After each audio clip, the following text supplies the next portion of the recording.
দেশের অন্যতম বড় মোকাম কুষ্টিয়ার খাজানগরে বেড়েছে সব ধরনের চালের দাম। বেশি বেড়েছে মোটা চালের দাম। এক মাসের ব্যবধানে কেজিতে 1 থেকে 2 টাকা বেড়েছে চালের দাম।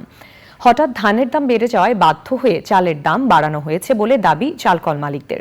কুষ্টিয়া প্রতিনিধি আনিসুজ্জামান ডাবলুর পাঠানো তথ্য ভিডিওচিত্র নিয়ে সৈয়দ অদিতের রিপোর্ট। কুষ্টিয়ার খাজানগরে বেড়েই চলেছে সব ধরনের চালের দাম। চালকল মালিকরা বলছেন, হঠাৎ করে মন প্রতি ধানের দাম প্রায় 200 টাকা বেড়ে গেছে, ফলে বাধ্য হয়ে চালের দাম বাড়ানো হচ্ছে। সরু চালের পাশাপাশি মোটা চালেরও দাম বেড়েছে। চাউলের বাজার পুরোই নির্ভর করে ধানের দামের উপর। এখন ধানের দাম বাড়তি, চাউলের দামই বাড়তি, মাঝখানে আবার কমছিল।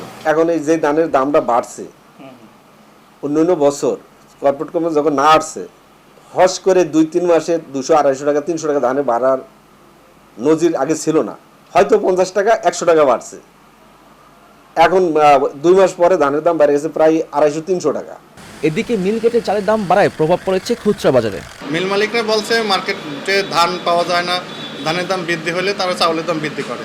তাই 15-20 দিন আগের চাইতে এখন হালকা একটু চাহিদা বেশি। ওনারা এখন বলতেছে ধান পাওয়া যাচ্ছে না, যার কারণে চাউলের দাম কোনো কেজিতে 58 টাকা করে বৃদ্ধি পাইছে। কয়েকদিন আগে একটু দাম কম ছিল, সপ্তাহ দুয়েক আগে, সপ্তাহখানেক আগেও আমরা কমে কেনাকাটা করেছি, বাট এখন না, সেটা হচ্ছে না। এখন আবার ওই 20-50 টাকা 100 টাকা বস্তায় বেশি করে কেনাকাটা করা লাগতেছে।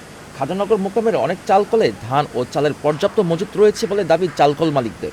বাজারের যেই বর্তমান যে ধান চাউল আছে, তাতে কোনো প্রকারের বৃদ্ধি হওয়ার কোনো অবকাশ নাই। তবে খাদ্য অধিদপ্তর এবং ভোক্তা দৃষ্টি তাদের রাখতে হবে, যারা দীর্ঘ সময় ধান চাউল গুদামজাত করে তাদের প্রতি দৃষ্টি রাখা উচিত বলে আমি মনে করি।